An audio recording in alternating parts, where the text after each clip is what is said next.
Get ready to do life and business on your terms and truly live your big ticket life.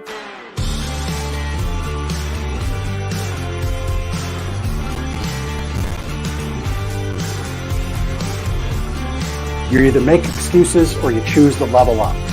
What amazing guests living the big ticket life. Woo! Woo! Brandon Britton here. Appreciate you having me here today, man. It's that kind of discernment, that kind of focus, that kind of forward thinking that's so important if you're going to succeed in business today. Jeff and I are like friends. We're real friends. We are so you unlock fortune and freedom without all the stress that normally comes along with it.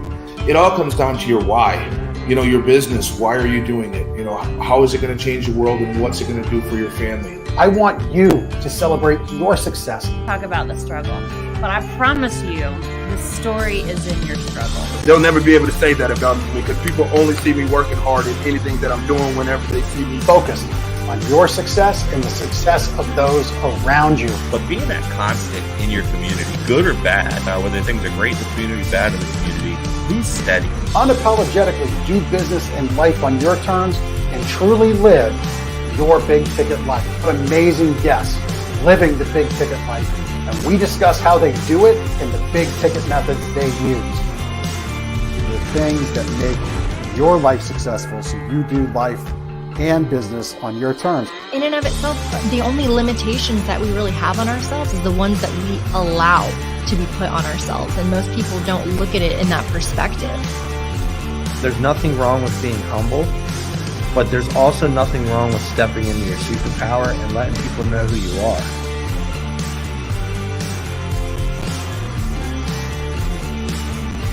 Get ready to do life and business on your terms and truly live your big ticket life.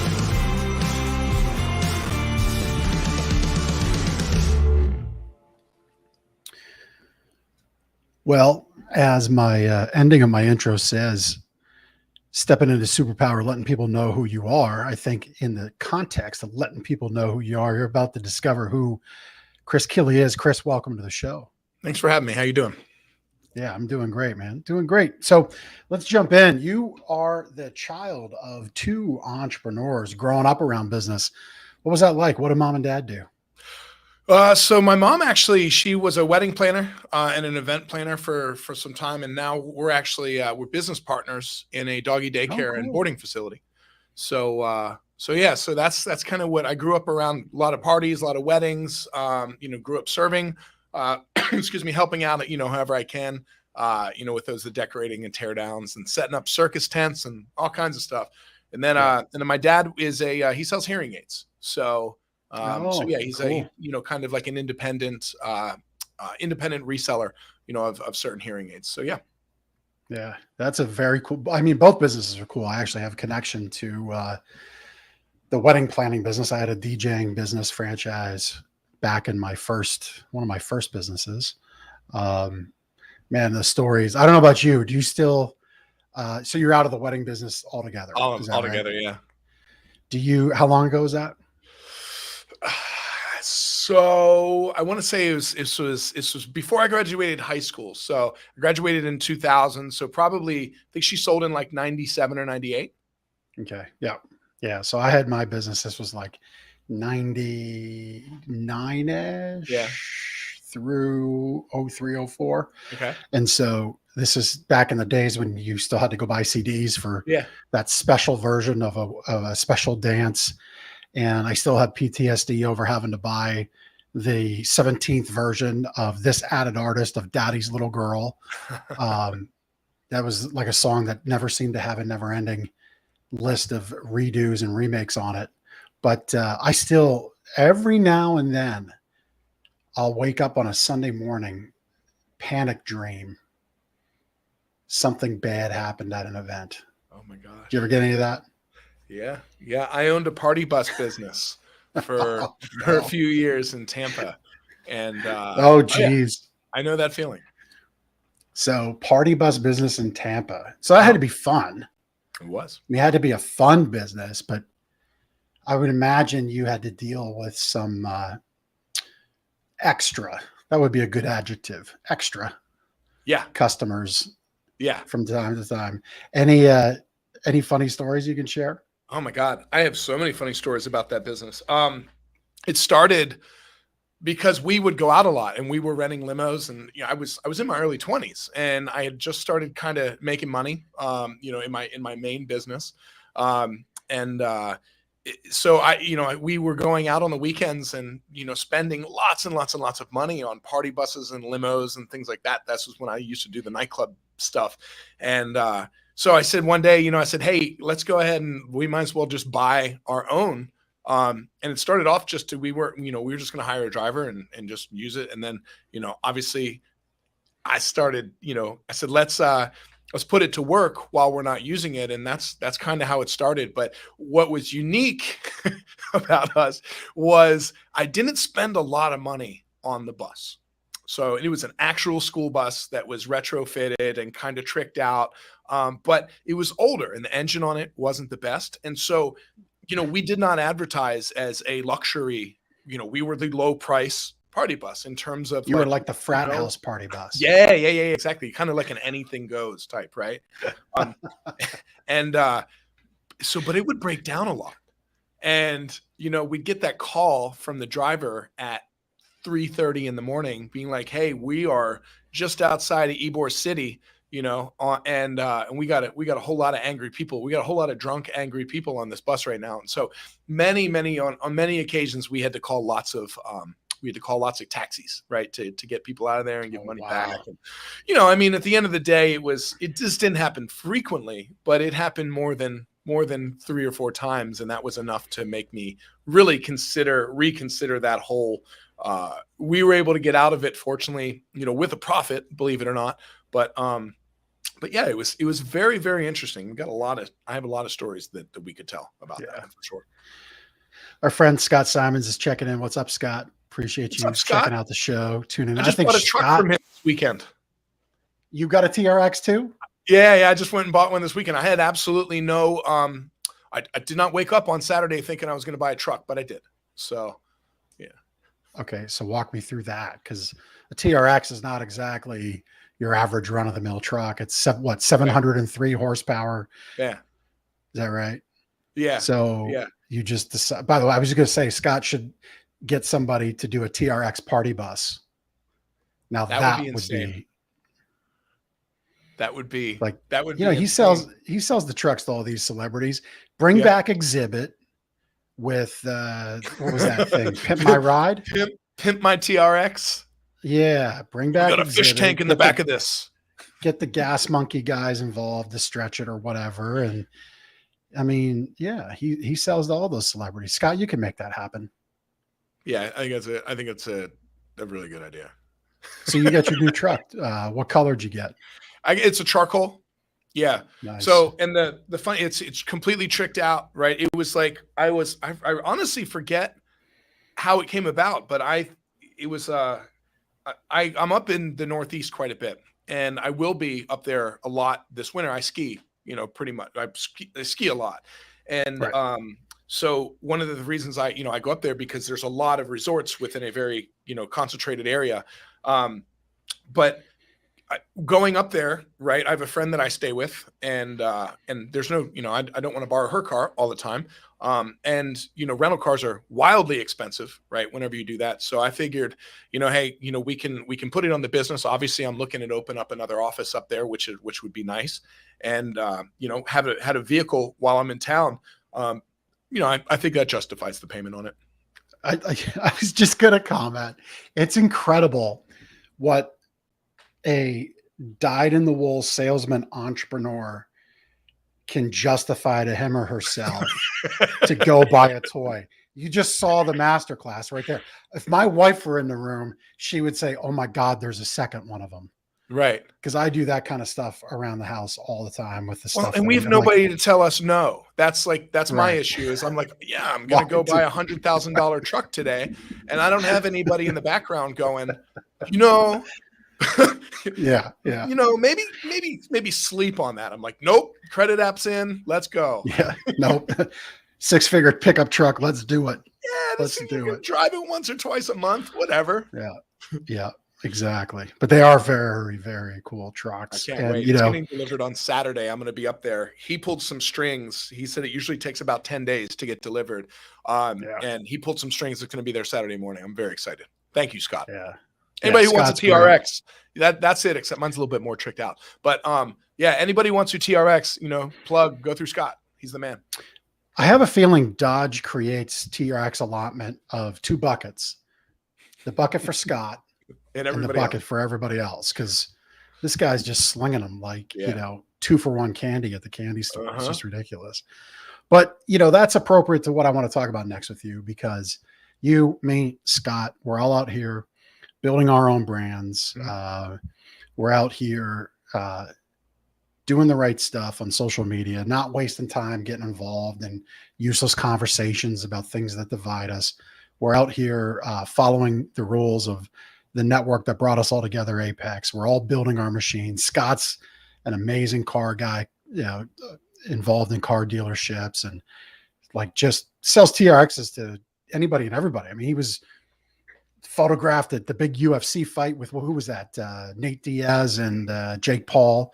I think sold one to Jake Paul, Chase Zero. Like, all that comes from doing the work, as we like to say, building our machine. And one of those components of building your machine that we're both kind of on the other side of that journey of is authoring our own books. Yeah. You just dropped your book recently.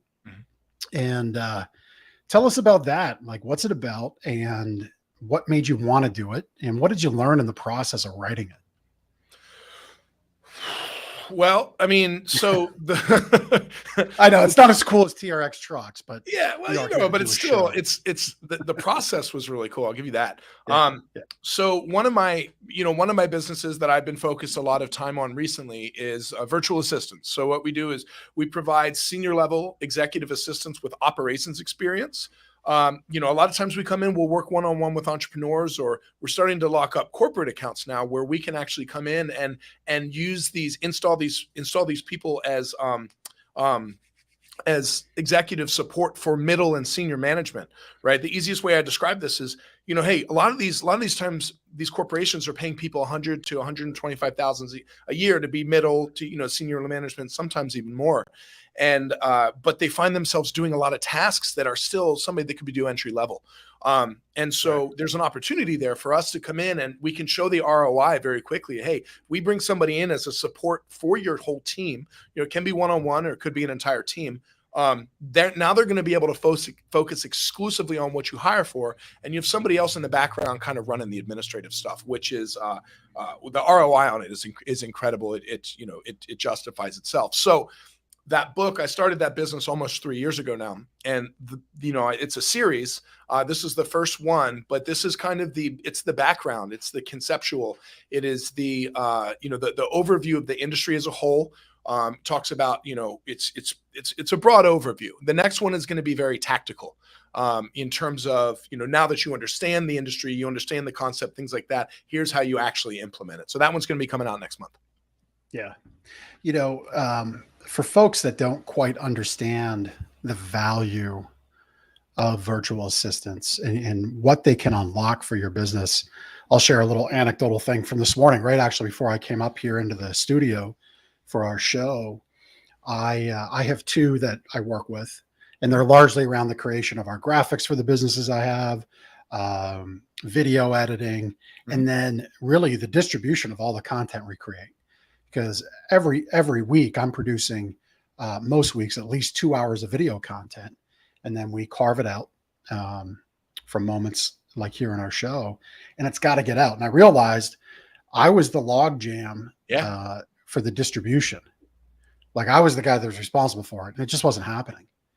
We had all this great content, and it's got to get out. And so that was why we brought the second one in. And it's been amazing. So I talk with him weekly about what the plan is, what's going on. And then my other guy, Wilmer, who does a fantastic job, helped with my book upload, all the promotional files, the reels, the videos, the photographs that we created, or the photo images we created.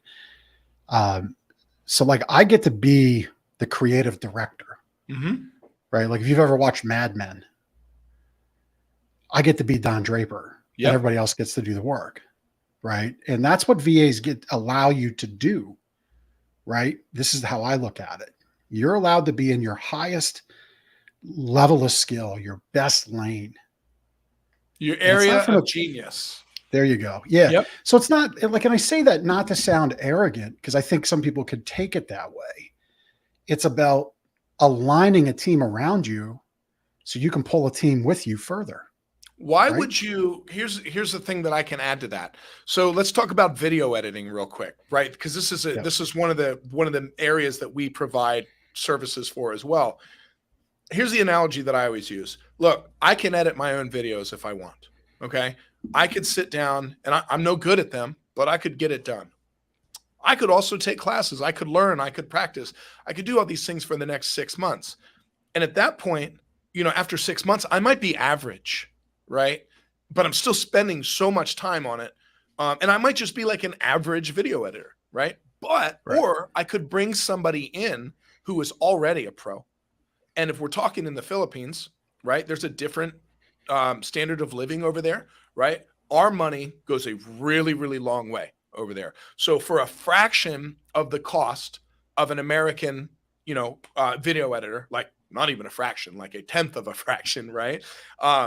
You could bring in somebody who's better than, in my opinion, better than a lot of Americans, never calls in sick, always hits their deadlines, follows the trends, doesn't complain, happy, things like that.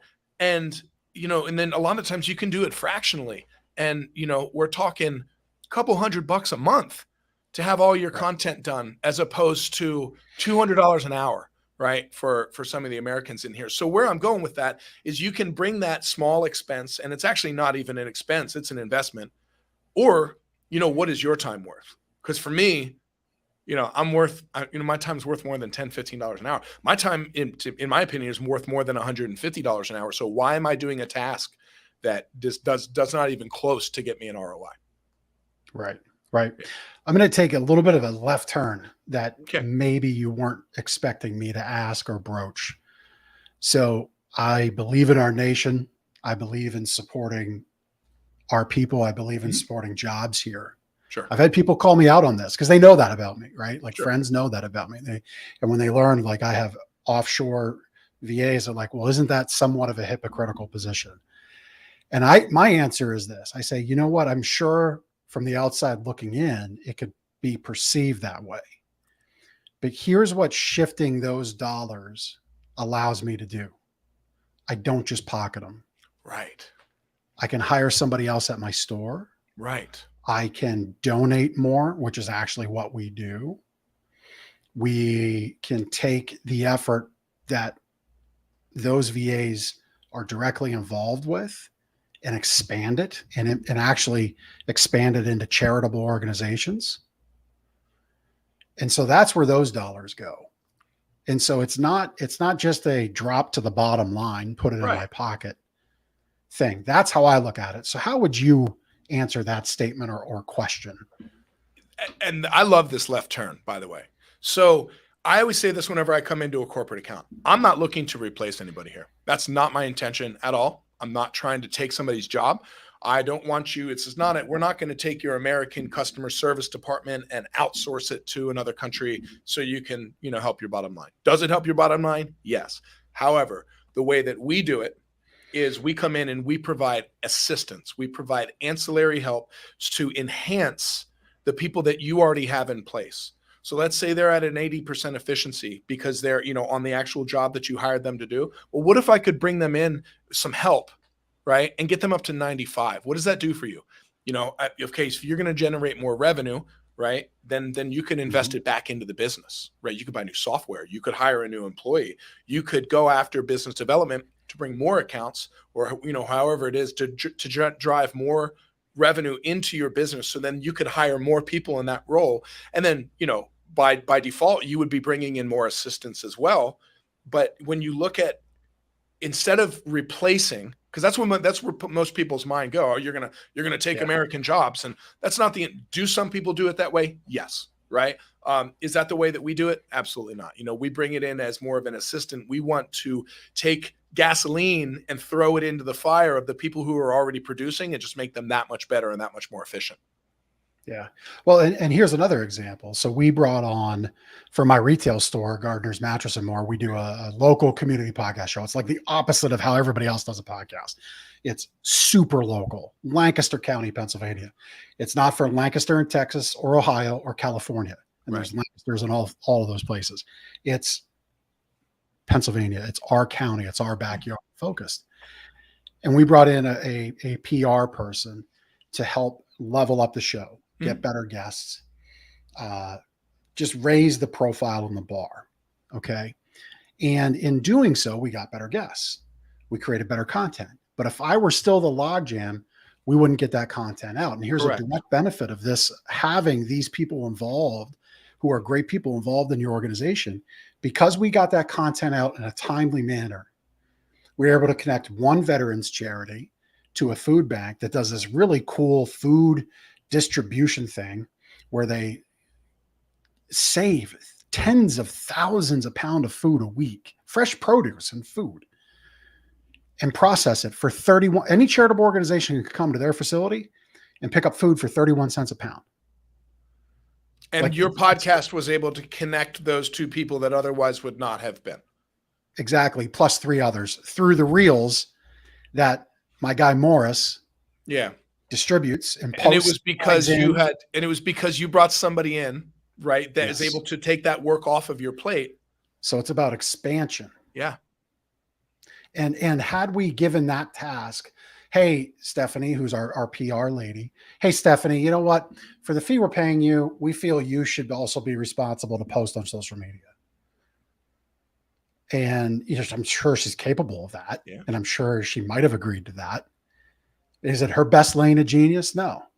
No, of course. So how would you, let's dig a little deeper, right? So this lane of genius, this thing that your people here, stateside or wherever your business is, how do you use VAs? I think you use the word ancillary. You kind of dovetail them into these teams. Yeah. Is that what you're doing? Yeah. So for instance, like let's go back and talk about social, right? So the way that my team is set up, and I have an entire team, right? So I have somebody who comes up with my ideas, right? Well, they'll research topics that are going to be SEO friendly, that are going to get attention, there, things like that. And then they will send me an email. Like, hey, here's the topic. Here's where it's going to be posted.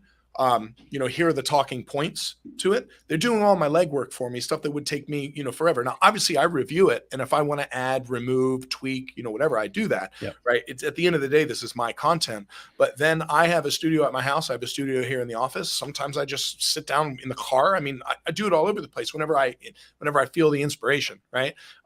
And I'll shoot the video. From there, I let my team know. I've got the whole team of video editors and graphic designers. I let them know there's a new video up. They'll chop it. They'll coordinate with my, they'll coordinate with my team, and then they're the ones that distribute it, right? And I think it's funny that they're using that pattern. All right. So our TikTok and our Facebook Reels, for not my personal page, but for our actual Elevate Outsourcing page, is, we've gone viral 6 times.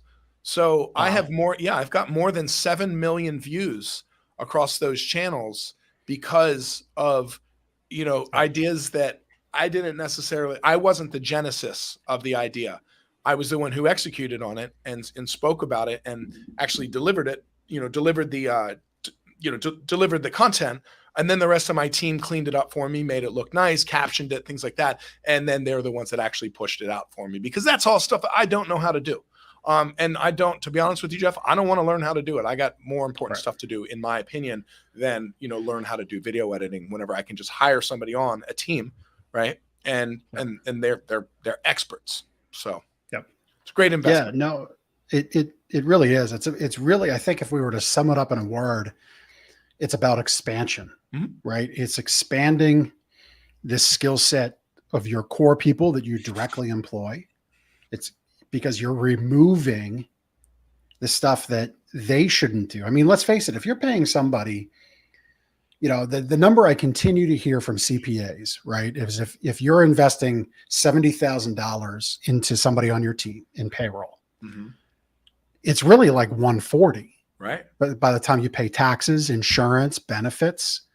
So if you're investing $140,000 into this seat in your business, you want an ROI from that. And that might sound harsh to some people, but it's no different than ROI from your advertising, right? It's no different than you invest in electricity for your business. If the electricity didn't turn on all the time, if the internet was half the speed you paid for, you'd make a change. Yeah. And so that person that you're investing 140 into, as a business owner and leader, you should set them up to have the best ROI. Yeah. And these beneficial for everybody involved. Yeah. Business is risk. I mean, the title of this show is Risk Taker to Business Maker, right? I love being able to support families. I love being able to provide opportunities for people to do things. You know, one of our not the core values, our mission statement is changing lives. And, you know, we not only want to help people scale here to change lives, right? Put out better products, things like that. But also, man, we do a lot of work, and we've changed many, many lives over in different countries for a number of different reasons, but giving them opportunities to where exactly what you're saying, the owning a business is risky in itself. That is what it's there for. You are investing in yourself, hoping that you can put out a product or a service that will make you more money than you're spending on it, i.e. an investment. And it would be just like any other employee that shows up that's not performing. You are going to find a way to either make them perform or replace them. And, you know, virtual assistants or executive assistants or anywhere, it doesn't matter what country they're coming from. That is the entire goal of having them in there, is so that way you can give them the assistance they need to do what you hired them to do at an elite level. Yeah, no, I 100% agree with that. So now we're going to make a right turn. Okay. You know, your mission about changing lives. Yeah. So I've done this with my team, you know, done some special things for them. What are some special things people can do if they have assistants abroad? You know, namely in the Philippines, because that's my experience has been all Philippines based. Same. Okay, and so what are some cool things people can do to change those lives outside of just the work for fee exchange? Yeah. So that's a great question. So there is one thing that is in line with the work for fee, and that is what's called 13th month over there. It is not it's required if you're a actual Filipino company registered there with essentially W-2. That's the easiest way to compare them. It's something called 13th month. It's not required if you are a contractor, right? So if you hired somebody basically like a 1099, it's not legally required. It goes a long way. Essentially what it is it is an entire month's bonus at the end of the year. And you prorate it for the first year. So if you hire somebody in November, right, they're not getting a 12-month bonus right then, but it goes a really, really long way. And it's not expected whenever it's contractors, but we do it for every single one of our employees. Now, granted, it's monetary, but then we also go, you know, we do a lot of paid time off, which what I found is, just like in a lot of other countries, some of these people are not treated well by their employers. This was not internal, but this is a great example of it. I have a client whose virtual assistant she didn't tell anybody she was pregnant because she was afraid that she wouldn't get hired. She had her baby. Oh, wow. Before her shift, took one day off, and then was back to work. One day, because she thought she was going to lose her job. Now, our client, we were like, what? Like, so he gave her a lot of time off, right? Because obviously we're very particular about who we work with as well here too. You have to follow our core values or we don't play with you. But that's the type of environment that some of them are used to. This zero tolerance. Oh, you had a baby. That sucks. We're going to replace you now, you know, because you're not reliable. It's things like that. Little details that go a really long way. So for instance, with us, it's paid time off. It's, it's time with family. It's bonuses. We'll do things like last year, instead of, or in addition to monetary bonuses, we gave things away like iPads, right? You know, computer monitors, keyboards, right? You got a lot of these people over there. They love gaming. And so, you know, One of the ones that we did was a computer monitor that was, I guess it had, I'm not an electronics guy, but it was good apparently. And then like another thing was a keyboard, and they were going nuts. We were doing kind of like a white elephant, type thing where, you could steal from other people. And those were the two things that were, it was crazy. So it was, they went crazy for that keyboard. So little things like that. Yeah. Little things like that are important. And also I know, Wilmer, who's going to edit this for me, he had a moment where where he lives, there's a lot of flooding, and he sends us a picture of his house, like filled up with water, like above the knees, I think it was. So we did some extra compensation that week. So, I would imagine things like water pumps, sump pumps, generators, if you have it's all commensurate, right? It's all commensurate to the person, the job that they do for you. But things like that, I'm sure, go a long way. Really and again, remember, our dollar stretches a lot further. Sure does. Over there. So those are some things that I've done. It will continue to do. Can proudly say it on record because my team's great. They're going to see this at some point down the road. And I would urge everybody that's got virtual assistants to go do. I think it's really important. We're blessed here in our country, and we can pass that blessing on to others for sure. Of course. And, to that point, if anybody ever has any questions, like I'm like the opposite of a sales guy, right? Obviously I do business development here. As part of my job is to generate revenue, but you're never going to get the hard sell out of me. I have a lot of people that call me and ask me questions and things like that. I'm happy to talk shop, and, I have no expectations going into the call. So. Yep.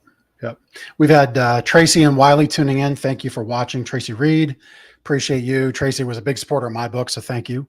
I think she bought 10 copies, one of those things you can do on Amazon, which is neat. That can be done. And then Wiley was one of my co-authors in the book. So, cool. Thank you all for tuning in. Appreciate you. So you have Elevate Executive, right? Elevate Outsourcing. Elevate Outsourcing. Sorry, my bad. It's okay. I had my notes right in front of me and I moved on from them.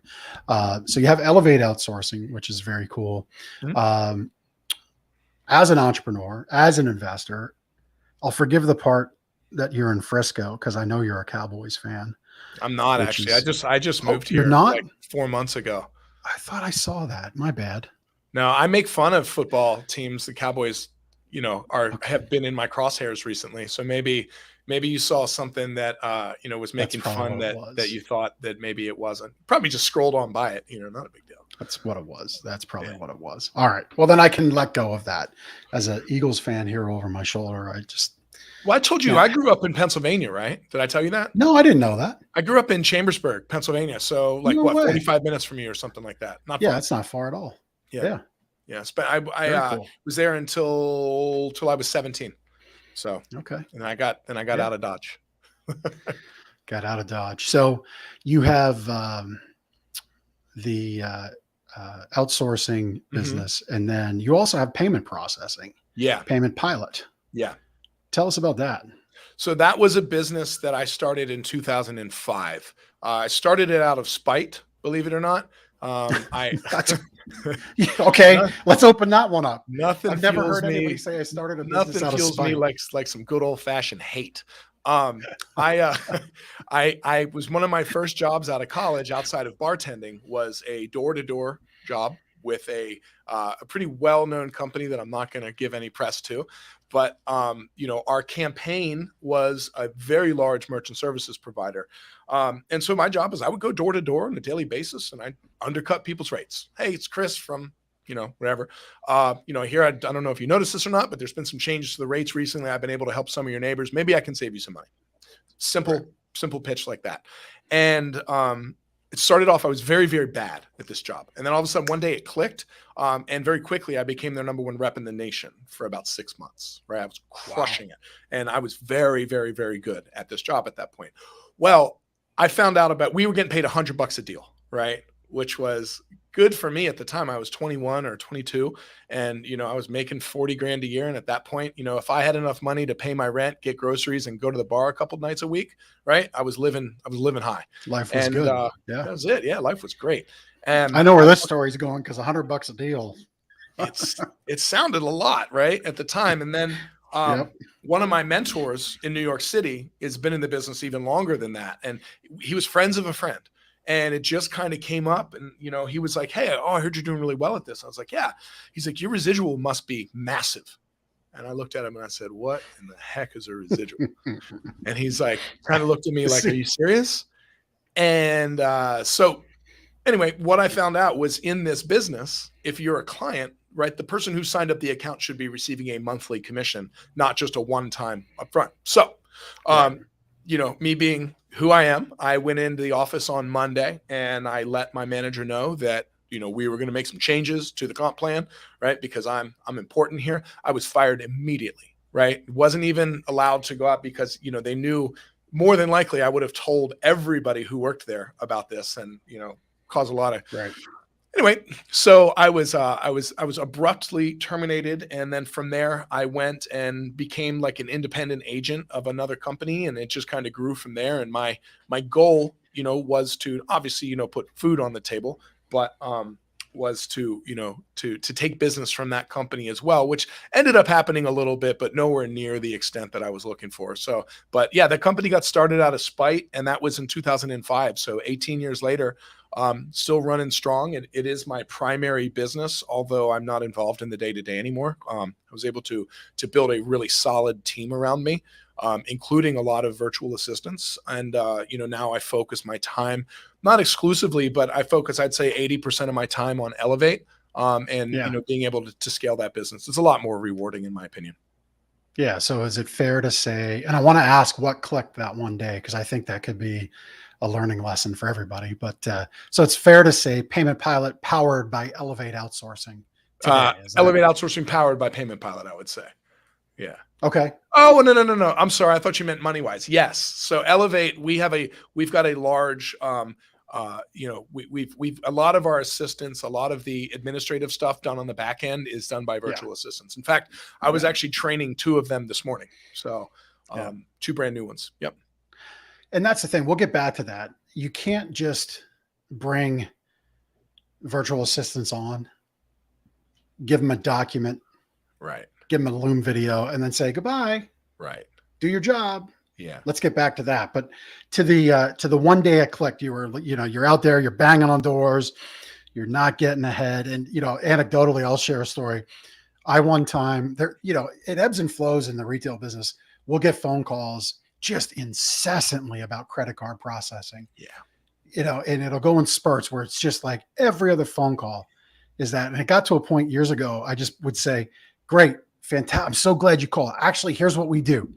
Every second Wednesday of the month, everybody comes in, we sit in a circle, and it's like a dog fight. Everybody just throws their rate out and we just go at it. And whoever's last man standing, we win. Chris, somebody showed up the second Wednesday of next month. Did you give him the business? You should have given him the business. I did not. I'm sorry. I didn't. Valuable. Hey, that's what we call a life lesson for that young sales professional. It was. And I talked to them and I said, listen, here's why I'm not ever going to make a move. Our processor, local connection, has our back. Yeah. Has set us up time and again. And it's just a relationship that I can't see how it's going to be unseated. Sure. Because there's been so many instances where we've needed assistance thinking we wouldn't get it and we got it. Right. Like decisions going our way that everybody says not happening happens. Mm-hmm. And so it's for that reason that having that kind of a relationship matters.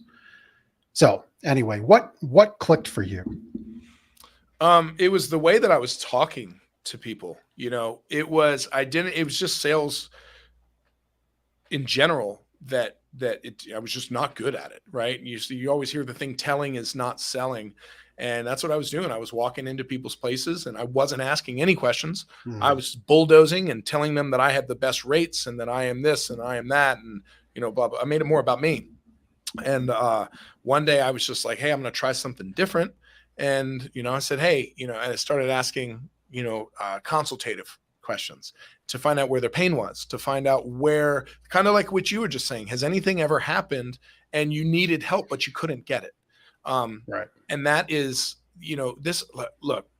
this industry is incredibly, I just completely blanked on the word. It's commoditized. Cutthroat. Yeah, it's cutthroat too, but incredibly commoditized as well. And a lot of people, unfortunately, just view it as a transactional relationship. Okay. There are so many things that can go wrong, right, in this business, and having that connection, right, is very important. Now, here's where it's kind of ironic with that is a lot of times the people that they think they're going to have the bet, like for instance, a lot of people think going to the bank is the safest and the cheapest. The banks are usually the most expensive, and they're usually the ones, unless you're at a community bank or a mid-level, mid-regional bank. If you're at Wells or if you're at Bank of America, or if you're at any of the really big ones out there, you're calling an 800 number and you're talking to somebody in another country. And that personal banker that signed you up 9 times out of 10, they signed you up and they're on to somebody else.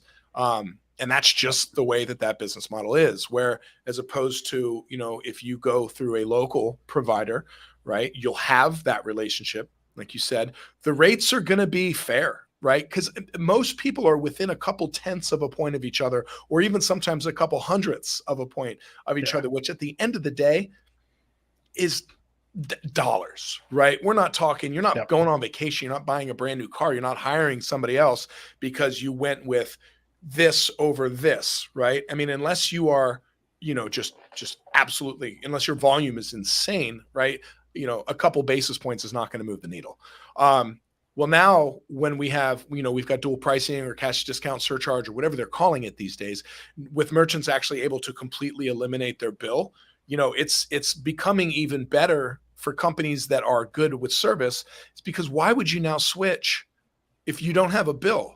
And when you call and somebody answers the phone and they know who you are, now there's absolutely no reason to switch. So now more than ever, I would say technology and, being able to have a stack that's convenient for you, and being able to have somebody that answers the phone or returns your phone calls in a timely manner is more important than rates. Yeah. No one's paying for their fees anymore. Right. Yep. No, agree with all of that 100%. So I said, we're going to learn about telling is not selling. That was a moment I wrote down because that's for the people. That's for everybody to learn from. But we were talking about switching gears back to Elevate. Yep. Right. And you had said, I was just on a call with 2 people this morning. Mm-hmm. I was on a call with Morris this morning. Mm-hmm. The thing we can't do, and so maybe we'll answer this question. Why do people do that? Why do they bring on new people and just think, oh, well, they're now in our system. They can get it. They can go along. What do you suggest is the run up, the touch points, the ongoing support for a successful relationship with someone abroad? I think it's the same as if it's local. Let me tell you, there are 2 main ways that I can tell if something is going to fail. If, like, for instance, if somebody signs on with us, there are 2 main things. The first one is that they don't know what they're hiring this person to do. And when I say we don't know it, I don't mean just like, oh yeah, I need an assistant. Okay, cool. What is this assistant going to be doing for you? Right. That's something that if they don't know, if they don't have a legitimate, okay, here's what they're going to do. And then here's this, and they're going to assist me with this, and they're going to be using this systems. I'm talking specific type stuff, not just like, hey, I want somebody to come in and like help me out with some stuff. Right. I know that relationship is going to fail if they're not, if they really don't know what they want. And that just kind of even goes into life in general. If you don't know what you want specifically, how are you going to get it? So, so people will fail if they don't know what it is that they want. And then the second thing that we see is when somebody, okay, cool. Like you were saying, you've been on for a week now. Good luck. Congratulations, on the job. Welcome to the team. And we'll see you later. Right. Just like any other investment or any other software, whatever you want to call it, you need to integrate it into your system. Yes. there will be a time and place whenever you cannot interact with that person as much as you need to, especially if it's like for instance, our video editors, right? We have a meeting once a week with everybody on them. It's we call it an innovation meeting, where basically I like to see new ideas of what some of the other trendsetters are doing. They play around with their own things. Hey, Chris, this might work on the reels and the short form type stuff. But, aside from that meeting, I don't have a lot of interaction with them other than a quick message on Slack to say, hey, there's a couple more videos uploaded. But in the beginning, we were talking daily. We were talking every single video that they did was critiqued. I still work with my executive assistant, Jules, every single day. We are on it. And my director of operations, Faye, she is on a call with me every single day at 11 o'clock. Right. And then what we do is we kind of go through any issues that happened the day before. We're still getting dialed in. She's been with me for 7 months now, I think, maybe a little bit longer. And we still meet every single day because we're not at a position yet where I can just let her run. Right. We kind of backed off a little bit and when at one point, and I don't want to say the wheels started to fall off, but I realized that the my vision wasn't being translated in the way that I saw it anymore. So I had to come back in, and kind of remind everybody. But there will be a time and place where I only meet with her once a week, right? But she's like my number 2 over there, her and Jules. And, it's just, I communicate daily with both of them. And it's for that reason. So just like you would here. So. Yep. No, I love that. So, our show title, Risk Taker to Business Maker, I think we called it. Mm-hmm. This is the power of, like my great team, Chris, and his team that he has, Chris Stone, Cast Ahead. We've got a workflow. We picked this title a week or so ago, I think it was, Risk Taker to Business Maker, right? And so as we look to wrap up our time, so having a virtual team might sound risky to people. Share some of the success stories that you've had with your clients, right? So you got the risk on one hand. Yeah. What's been the business growth, the business explosion, the making of a business that happens by having teams of people around you?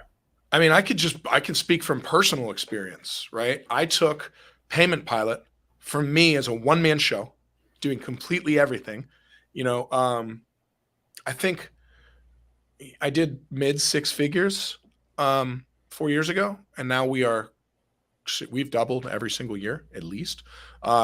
Because we're putting people in. And just an example, the 2 people that we hired today are sales assistants. Okay. So they are handling all the back end stuff for my business development people. So fortunately, I was able to find people who like to hunt, right? Which never happens, right? A lot of people love to be farmers and account managers, but for some reason I found a lot of people who just love to hunt, right? And so what we found is those types of people, whenever they have account management things that have to be done, because they have to be done, but they don't like to do it, right? So why would I take somebody who has a very unique skill set anyway, and who's also very good at it, and say, you know what, we're going to have you do this instead.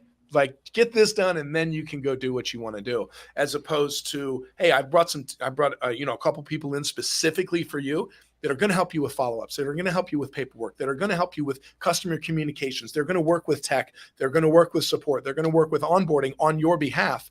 So that way you can just focus on what it is that you're going to do. And from that, we had the hockey stick revenue. It went right. And then the same thing for Elevate as well. Like our company, we scaled very quickly because rather than, me learning from before, I wanted to do everything by myself at first. And I realized that, no, that's not how it works.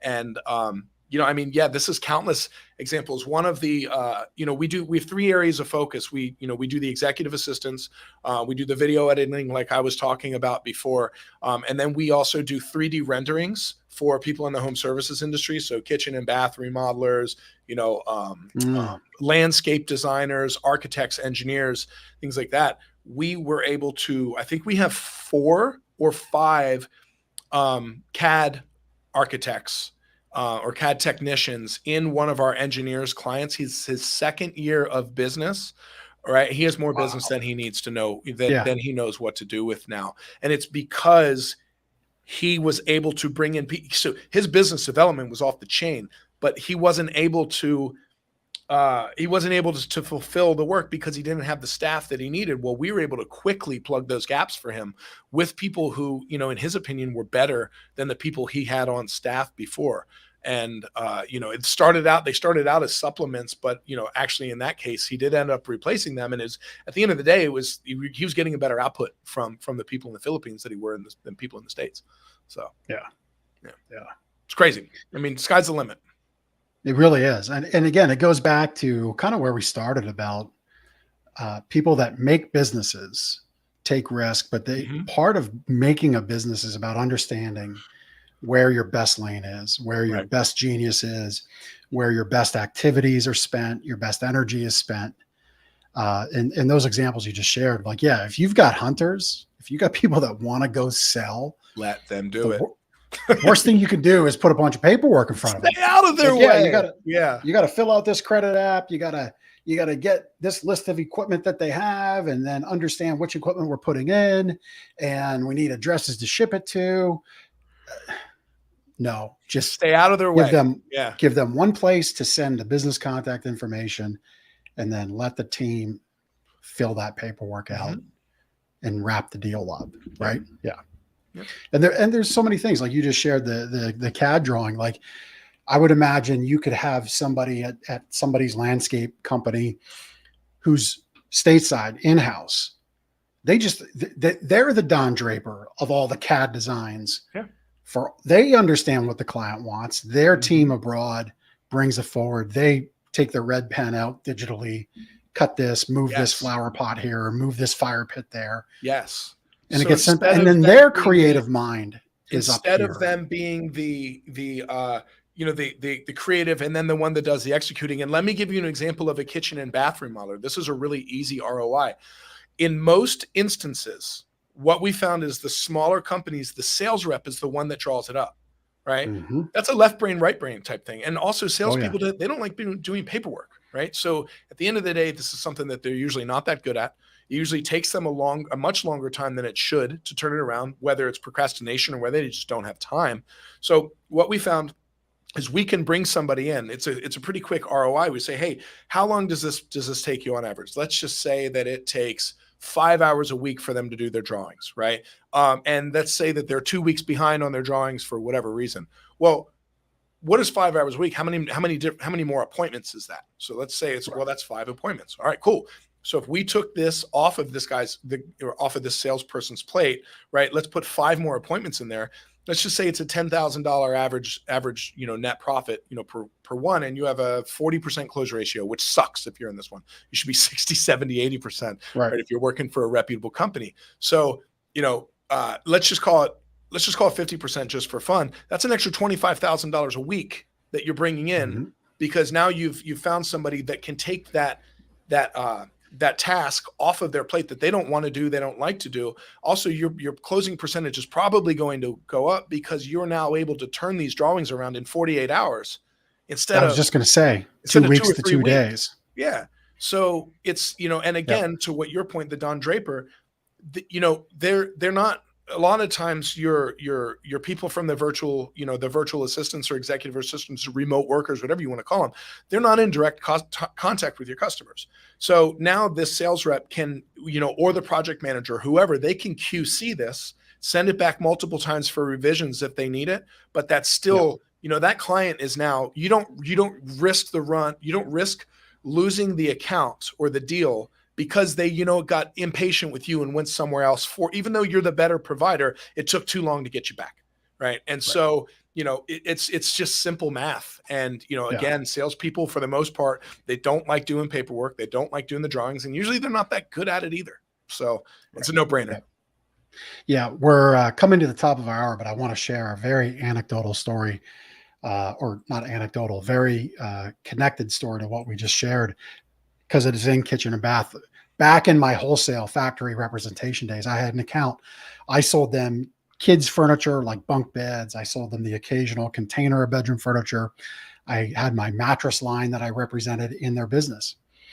They started out as a cabinet kitchen bathroom seller, doing remodeling and drawings and everything. And then they just expanded and expanded and expanded. They're since out of business. their final iteration of their name was Just Cabinets, Furniture, and More. And it's like, who are you? And I actually sat with the owner. I said, I'm coming to you because I'm concerned for our business together. Right. But your business needs to be healthy for my business to remain. And so I'm gonna self-inflict a wound here with my my recommendation. And my recommendation for you is to just focus on the first floor of the home. Sure. Yeah. With modern homes are open format. So that means you're going to sell kitchen cabinets. You're going to sell bar stools to go at the kitchen counter dining area, the small dinettes only, living room furniture, and complementing living room furniture like tables and entertainments. And that's it. Right. Get out of everything else. No. Because all your people who can sell a $50,000 kitchen are being bothered by this customer to sell a $500 mattress. Right. And now my company is good. We have a great partnership, but this is bad for your company. Right. And while I appreciate our business together, I need you to survive because I sell you some of this other stuff you can sell, and I think you'll do better. Right. And that never happened. And it It's took real estate. It took Highest and best use. Yeah. It took their 25 locations and they went down. That's a lot of they jobs. Just weren't focused. Yep. So imagine if they just would have had your team just to help those kitchen designers. Sure. Just that because it was, those sales were the biggest dollar sales, biggest margin sales. There's all kinds of lessons there, all kinds of great lessons you shared. Chris, I appreciate your time today. You can connect with Chris at chriskille.com. We've had all this stuff up on the screen. Anywhere that they can go that I didn't mention or we didn't show, Chris.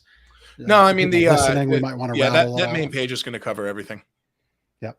Okay. So chriskille.com, connect with him, all of his businesses, payment processing, VA outsourcing, payment pilot, elevateoutsourcing.com. Chris, man, appreciate you. You can get his book, Rise of the Virtual Assistant. That's on Amazon. It's a bestseller. Would love if you supported him and got that book, and it can help your business. Chris, thank you so much for stopping by, spending time on my show. I appreciate you. Jeff, appreciate you too. Have a great day. You're welcome. Thank you. We'll see everybody else next week on the Big Ticket Life. Now go out and do life and business on your terms. We'll see you next week. Take care. Thank you so much for taking the time to listen to this episode of The Big Ticket Life. You've heard from another amazing guest living their own big ticket life, and now it's time to live yours. First, I'd love for you to take me up on my free gift to you. Claim your gift at gift.thebigticketlife.live. That's gift.thebigticketlife.live. See, all your life you've been told what is and what isn't possible by the loudest voices from the cheapest seats. It's time to finally do life and business on your terms. Sure, you've heard similar things, but without clarity on what can be done, it's easy to have your customers, employees, maybe even partners, and your spouse keep you from truly living a big ticket life. My big ticket methods shift you into that investor seat in your business, away from commodity and away from competition, into a market of one, so you can finally live your own big ticket life.